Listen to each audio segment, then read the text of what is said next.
बच्चों को विशेष आत्मा बनाने वाले बाप दादा हर एक होली हंस की विशेषता देख रहे हैं।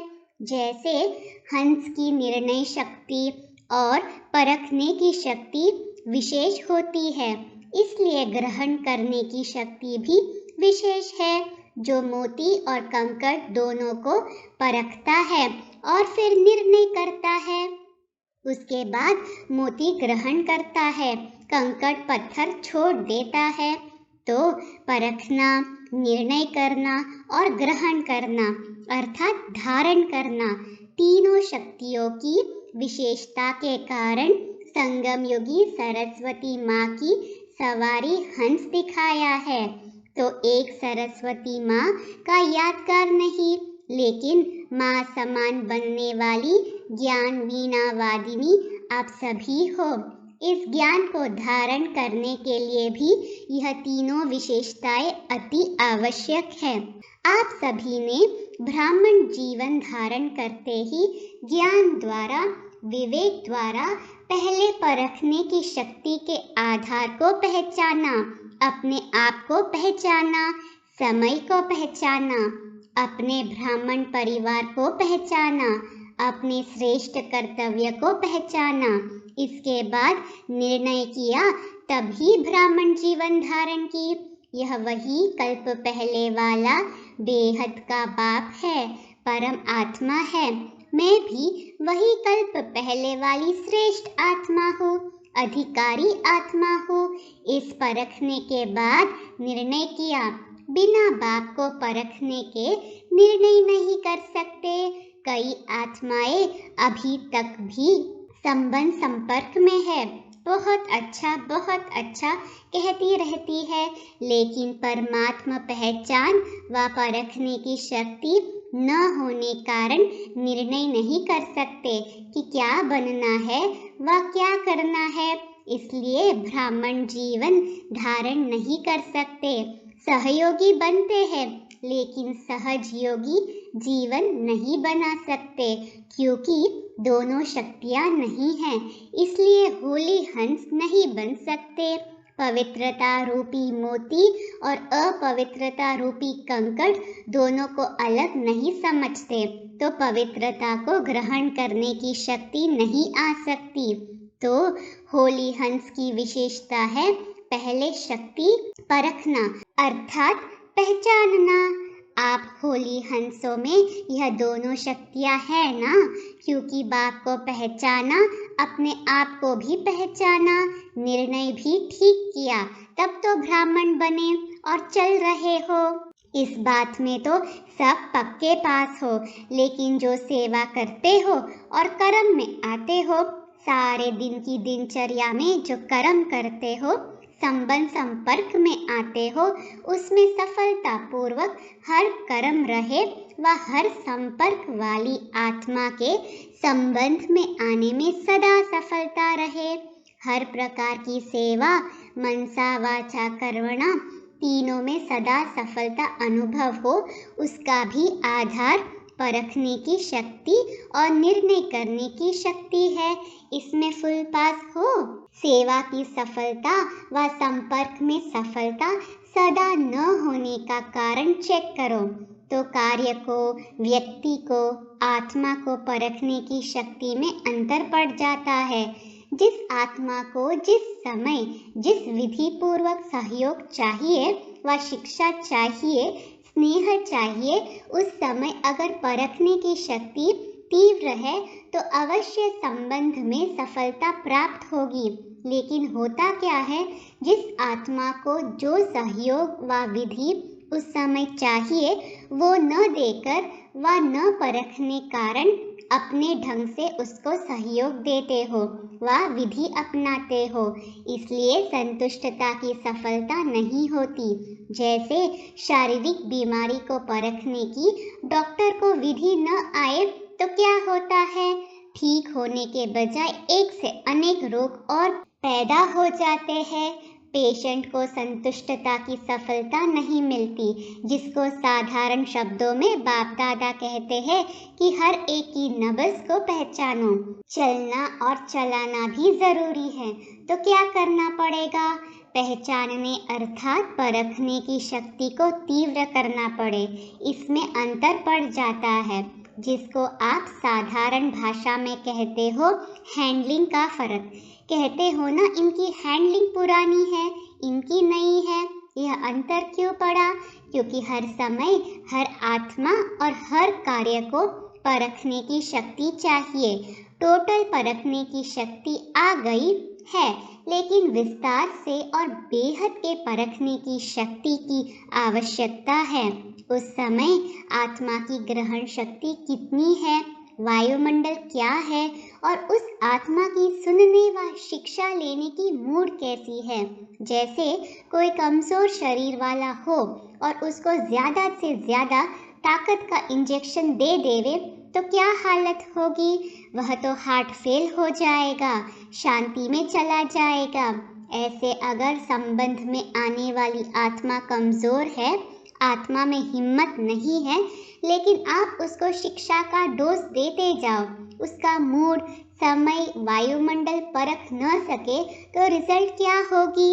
एक तो दिल शिकस्त हो जाएगा और शक्ति न होने कारण ग्रहण नहीं कर सकेगा और ही जिद और सिद्ध करने में उछलेगा। आपने तो अच्छी भावना से किया, लेकिन सफलता न मिलने का कारण परखने और निर्णय करने की शक्ति कम है, इसलिए सफलता मूर्त बनने में परसेंटेज हो जाती। तो सारे दिन के कर्म और संबंध में परखने के शक्ति की आवश्यकता हुई ना, इसलिए शिक्षा भल दो, लेकिन सब बातों को परख कर फिर कदम उठाओ।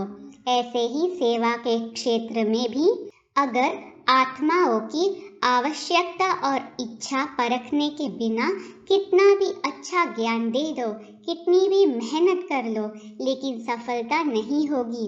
अच्छा अच्छा कहना तो एक रीति रस्म हो गई है, क्योंकि आप कोई बुरी बात तो कहते भी नहीं हो, लेकिन जो सफलता का लक्ष्य रखते हो उसमें समीप अनुभव करो, उसके लिए परखने की शक्ति अति आवश्यक है। जैसे कोई मुक्ति का इच्छुक है और उसको आप जीवन मुक्ति और मुक्ति दोनों भी दे दो, लेकिन वह रुचि नहीं रखेगा। पानी के प्यासे को 36 प्रकार का भोजन दे दो, लेकिन वह संतुष्ट पानी की बूंद से ही होगा, न कि भोजन से। तो मुक्ति के इच्छुक को परख कर अगर उसको मुक्ति के बारे में स्पष्टीकरण देंगे तो उसकी इच्छा भी बढ़ेगी और जीवन मुक्ति में परिवर्तन भी हो जाएंगे। जिसको धारणा की बातें सुनना अच्छा लगता है, उसको आप कल्प 5000 वर्ष का व गीता का भगवान कौन यह बताना शुरू कर दो तो और ही इंटरेस्ट खत्म हो जाएगा। इसलिए सेवा में भी आत्मा की स्थिति व उसकी आस्था क्या है उसको परखना आवश्यक है। तो सेवा में सफलता का आधार किस शक्ति पर हुआ? परखने की शक्ति चाहिए। चाहे अज्ञानी आत्माओं की सेवा, चाहे सेवा साथियों की सेवा, दोनों में सफलता का आधार एक ही है। तो होली हंस की विशेषता सबसे पहले परखने की शक्ति को बढ़ाओ। परखने की शक्ति यथार्थ है, श्रेष्ठ है, तो निर्णय भी यथार्थ होगा और आप जिसको जो देना चाहते हैं वह उसमें ग्रहण करने की शक्ति स्वतः ही होगी। और क्या बन जाएंगे? नंबर 1 सफलता मूर्त। तो चाहे सेवा में चाहे संबंध में लक्ष्य को प्राप्त करने के लिए इस लक्षण को धारण करो। तो सारे दिन में यह चेक करो, सारे दिन की दिनचर्या में परखने की शक्ति कहाँ तक यथार्थ हुई और कहाँ करेक्शन एडिशन करने की आवश्यकता रही। करने के बाद करेक्शन अपने आप होती जरूर है, क्योंकि दिव्य बुद्धि का वरदान सबको मिला हुआ है। चाहे समस्या के वश, समय व परिस्थिति के वश व कोई आत्माओं के संग के वश व माया द्वारा मनमत के वश, उस समय परवश हो जाते हैं, लेकिन समय, परिस्थिति, संग का प्रभाव, मनमत का प्रभाव जब हल्का हो जाता है, फिर दिव्य बुद्धि अपना काम करती है, जिसको आप लोग कहते हो जोश से होश में आ गए। फिर महसूस होता है कि यह करेक्शन व एडिशन होनी चाहिए थी, वह करनी है, लेकिन रजिस्टर में वह कर्मों के हिसाब के किताब में दाग नहीं, लेकिन बिंदी तो पड़ गई, बिल्कुल साफ तो नहीं रहा ना। इसलिए कहा जाता है कर्मों की लीला अति गुह्य है। टीचर्स तो कर्मों की लीला को अच्छी रीति जान गई है ना। टीचर सारा दिन क्या गीत गाती है कि वाह मेरे श्रेष्ठ कर्मों की लीला, कर्मों के गहन गति की लीला नहीं, श्रेष्ठ कर्मों की लीला। दुनिया वाले तो हर कर्म में, हर कदम में कर्मों को ही कूटते रहते हैं कि हाय मेरे कर्म। आप कहेंगे वाह श्रेष्ठ कर्म, अब इसमें और आगे बढ़ो कि सदा वह श्रेष्ठ कर्म हो, साधारण कर्म नहीं। कर्मों को कूटना तो खत्म हो गया, लेकिन श्रेष्ठ कर्म हो इसमें अंडरलाइन करना। अगर मिक्स कर्म है, साधारण भी है, श्रेष्ठ भी है, तो सफलता भी मिक्स हो जाती है। अभी विशेष अटेंशन यह देना है कि साधारणता को विशेषता में परिवर्तन करो। इस पर भी कभी सुनाएंगे कि बाप दादा हर एक की रोज की दिनचर्या में क्या क्या देखते हैं, साधारणता कितनी है और विशेषता कितनी है, यह रिजल्ट देखते रहते हैं। बाप दादा के पास देखने के साधन इतने हैं जो एक ही समय देश विदेश के सभी बच्चों को देख सकते हैं। अलग अलग देखने की आवश्यकता नहीं, 5 मिनट में सबका पता लग जाता। बच्चों के वाह वाह के गीत भी गाते हैं, साथ साथ सामान बनाने की एम से चेक भी करते हैं। सुनाया था ना कि बाप के स्नेह व बाप की पहचान, इसमें तो सब पास हो और कभी कभी तो कमाल के काम भी करते हो। अच्छी कमाल है, न कि धमाल वाली कमाल। कोई बच्चे धमाल की भी कमाल करते हैं ना। होती धमाल है, लेकिन कहते हैं यह तो हमारी कमाल है। इसलिए बाप दादा कहते परखने की शक्ति को बढ़ाओ, अपने कर्मों को भी परख सकेंगे और दूसरों के कर्मों को भी यथार्थ परख सकेंगे, उल्टे को सुल्टा नहीं कहेंगे। यह परखने की शक्ति की कमी है। और सदा एक बात याद रखो, सबके लिए कह रहे हैं, कभी भी कोई ऐसा व्यर्थ व साधारण कर्म करते हो और अपने आप को पहचान नहीं सकते हो कि यह राइट है व रॉन्ग है, तो जब ऐसी परिस्थिति आती है वशीभूत हो जाते हैं। उस समय ऐसी परिस्थिति में सिद्धि को प्राप्त करने की श्रेष्ठ विधि क्या है? क्योंकि उस समय अपनी बुद्धि तो वशीभूत है। राइट को भी रॉन्ग समझते हो, रॉन्ग को रॉन्ग नहीं समझते हो, राइट समझते हो, फिर जिद करेंगे या सिद्ध करेंगे। यह निशानी है वशीभूत बुद्धि की। ऐसे समय पर सदैव एक बाप दादा की श्रेष्ठ मत याद रखो कि जिन्हों को बाप ने निमित्त बनाया है, वह निमित्त आत्माएं जो डायरेक्शन देती है उसको महत्व देना चाहिए। उस समय यह नहीं सोचो कि निमित्त बने हुए शायद कोई के कहने से कह रही है, इसमें धोखा खा लेते हैं।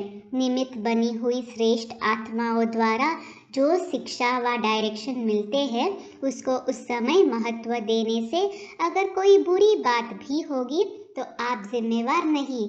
जैसे ब्रह्मा बाप के लिए सदा कहते हैं कि अगर ब्रह्मा द्वारा कोई गलती भी होगी तो वह गलती भी बदल के आपके प्रति सही हो जाएगी। तो ऐसे निमित्त बनी हुई आत्माओं प्रति कभी भी यह व्यर्थ संकल्प नहीं उठाना चाहिए। मानो कोई ऐसा फैसला भी दे देते हैं जो आपको ठीक नहीं लगता है, लेकिन आप उसमें जिम्मेवार नहीं है। आपका पाप नहीं बनेगा, आपका काम ठीक हो जाएगा, क्योंकि बाप बैठा है। बाप पाप को बदल लेगा। यह गुह्य रहस्य है। गुप्त मशीनरी है। इसलिए निमित्त बनी हुई श्रेष्ठ आत्माओं के श्रेष्ठ डायरेक्शन को महत्व से कार्य में लगाओ। इसमें आपका फायदा है, नुकसान भी बदलकर फायदे में हो जाएगा। यह बाप की गारंटी है। इसलिए सुनाया कि कर्मों की लीला बड़ी विचित्र है। बाप जिम्मेवार है, जिनको निमित्त बनाया है उसका भी जिम्मेवार बाप है। आपके पाप को बदलने का भी जिम्मेवार है। ऐसे ही निमित्त नहीं बनाया है, सोच समझ के ड्रामा के लॉ मुजिब निमित्त बनाया गया है। टीचर्स को अच्छा लगता है ना, इसमें फायदा है, बोझ हल्का हो गया। कोई भी बात आएगी तो कहेंगे निमित्त बने हुए बड़े जाने, हल्के हो गए ना। लेकिन सिर्फ कहने मात्र नहीं, समझने मात्र, स्नेह मात्र, स्वमान मात्र हो। इन गुह्य बातों को बाप जाने और जो समझदार बच्चे हैं वह जाने। निमित्त बनी हुई आत्माओं के लिए कुछ भी कहना अर्थात बाप के लिए कहना। निमित्त बाप ने बनाया है ना, बाप से ज्यादा आपको परखने की शक्ति है। बाप दादा का अति स्नेह सभी बच्चों से है। ऐसे नहीं कि निमित्त बने हुए से ही प्यार है, दूसरों से नहीं है। यह भी प्यार के कारण ही डायरेक्शन देते हैं। प्यार नहीं होता तो कहते जैसे चल रहे हैं चलते रहे। जब इतनी हिम्मत रखी है और ब्राह्मण जीवन में चल रहे हो, उड़ रहे हो, तो छोटी सी कमजोरी भी क्या रह जाए।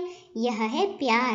प्यार वाले की कमी कभी नहीं देखी जाती है। यह है प्यार की निशानी। जिससे दिल का सच्चा प्यार होता है उसकी कमी को हमेशा अपनी कमी समझते हैं। कोई भी कार्य करो तो कभी भी कोई हलचल के वातावरण के प्रभाव में नहीं आओ। अपना प्रभाव डालो तो वह आपके प्रभाव में आ जाएंगे और दिल से यही निकलेगा कि सफलता हमारा जन्मसिद्ध अधिकार है। हिम्मत का बहुत महत्व है। कभी किसी बात में घबराओ नहीं। 1000 भुजाओं वाले आप भी हो। बाप की 1000 भुजाएं आपकी भी तो हुई ना। आज का वरदान है, शांति की शक्ति से संस्कार मिलन द्वारा सर्व कार्य सफल करने वाले सदा निर्विघ्न भव। स्लोगन है, त्रिकालदर्शी वह है जो किसी भी बात को एक काल की दृष्टि से नहीं देखते, हर बात में कल्याण समझते हैं। ओम शांति।